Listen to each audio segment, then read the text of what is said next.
நான் 1997 தளபதியோட தீவிர ரசிகையாக இருக்கிறேன். 2014 பில்லா ஜெகன் அண்ணா கூட ரசிகர் மன்றத்தில் இருந்து ஒர்க் பண்ணினேன். இப்போ 2 வருஷமாக அன்னை விஜி சரவணன் அவர்களோட சேர்ந்து நான் கட்சி பணிகள் செய்துகிட்டு இருக்கேன். எனக்கு ஒரு மே 3ஆம் தேதி பாலா என்பவர் ஒரு 7 மாதத்துக்கு முன்னாடியே எனக்கு கட்சியில் பழக்கமானார். நான் அந்த லாட்ரி, அதாவது சரவணனை உள்ள சிறுவைகுண்ட சட்டமன்ற உறுப்பினர் நடத்தக்கூடிய லாட்ரியில் கமிஷன் பைசா மட்டும் நாங்கள் வாங்கி தருவோம், அதுக்கு நீங்கள் அக்கௌண்ட் எனக்கு ரெடி பண்ணி கொடுங்க அப்படின்னு சொல்லிட்டு எனக்கு வந்தார். நான் அதுக்கு 2-3 அக்கௌண்ட் ரெடி பண்ணினேன். அதுக்கப்புறம் தெரிஞ்சிச்சு தமிழ்நாட்டில் லாட்ரி கிடையாது, அப்படி ஏதாவது நம்ம பண்ணணும் அப்படின்னு சொன்னால் நம்ம அரெஸ்ட் அப்படி ஆயிடுவோம் அப்படின்னு அந்த இதை நான் பண்ணி கொடுக்க மாட்டேன்னு சொன்னேன். கிட்டத்தட்ட ஒரு 7 மாதம் கழிச்சு திரும்ப இப்போ எலெக்ஷன் டியூட்டியோட பார்த்தேன். அக்கா உங்களுக்கு ஒரு வேலை ரெடி பண்ணியிருக்கோங்க அப்படின்னு சொன்னார். ஓகேண்ணே அப்படின்னு சொல்லிட்டேன். அப்புறம் எலெக்ஷன் முடிஞ்ச பிறகு 3ஆம் தேதி 3 மணிக்கு எனக்கு கால் பண்ணி சரவணனோட லாட்ரி உங்களுக்கு அதில் கமிஷன் ஒன்று ரெடி பண்ணுறேன், அதுக்கு நம்ம ராமநாதபுரத்தில் போய் அந்த ஏஜெண்டை பார்க்க போகிறோம் அப்படின்னு சொல்லி கூப்பிட்டாரு. நான் நம்பி போனேன். நான் போகும்போது சாயல் குடிக்கிட்ட போனோன்னா இந்த ஒரு ஜூஸ் ஒன்று, இந்த லிம்கா ஜூஸ் ஒன்று எனக்கு கொடுத்தாரு. டயர்டாக இருக்கும் குடிச்சுக்கோங்க அப்படின்னு. கொஞ்ச நேரம் தள்ளி போனோன்னா 2வது அதே மாதிரி ஜூஸ் குடிச்சாரு. ஏக்கா ரொம்ப பாட்டில் கிடக்கலாம் குடிங்கன்னாரு. அதை குடிச்சோன்னா எனக்கு கொஞ்சம் கிறக்கமாவே இருந்தது. ரொம்ப தூரம் போனோன்னா அடுத்து ஒரு ஜூஸ் கொடுக்குறாரு. அதே இதில் நான் எப்பவுமே அவர் என்கிட்ட தவறாக பேசினதே கிடையாது.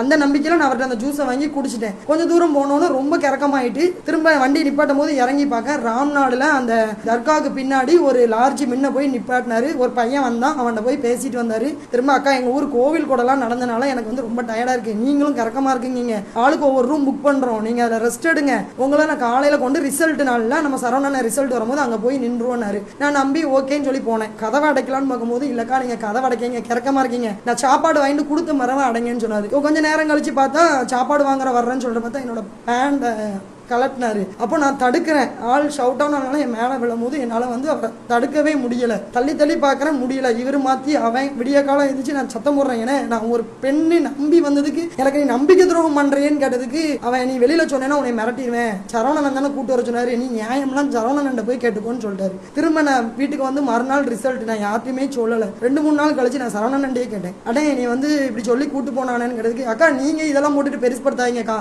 புசியன்ட்ட சொல்லி புசியனை விஜயன் சொல்லி ஒரு வேலை வாங்கி கொடுத்து சரி பண்ணிடலான்னு சரவணனே என்கிட்ட தொலைபேசியிலே சொன்னாரு. திரும்ப நான் கட்சியில் உள்ள நபர்கிட்ட சொன்னேன். நகர செயலாளர் ஆறுமுகம் அவர் மட்டும் கொஞ்சம் அவனை கூப்பிட்டு வான் பண்ணாரு. அவன் அதெல்லாம் இல்லைன்னு சொல்லி 2வது எனக்கு ஃபோன் பண்ணி அந்த ஜெயிங்கிறவனும் இவனும் சேர்ந்து மிரட்டினாங்க. குழந்தைய கொண்டுருவேன் வச்சிருவேன்.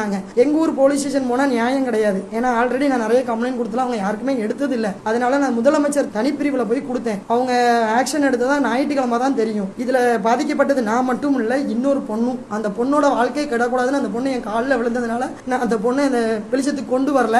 இந்த இடத்துல நான் என்ன கேட்குறேன்னா, என்னை தவறாக பேசுகிறேன். அந்த இடத்துல என்ன சூழ்நிலையை அனுபவிச்சேன், எவ்வளோ வேதனைப்பட்டேன், பாலியல் தொந்தரவுங்கிறது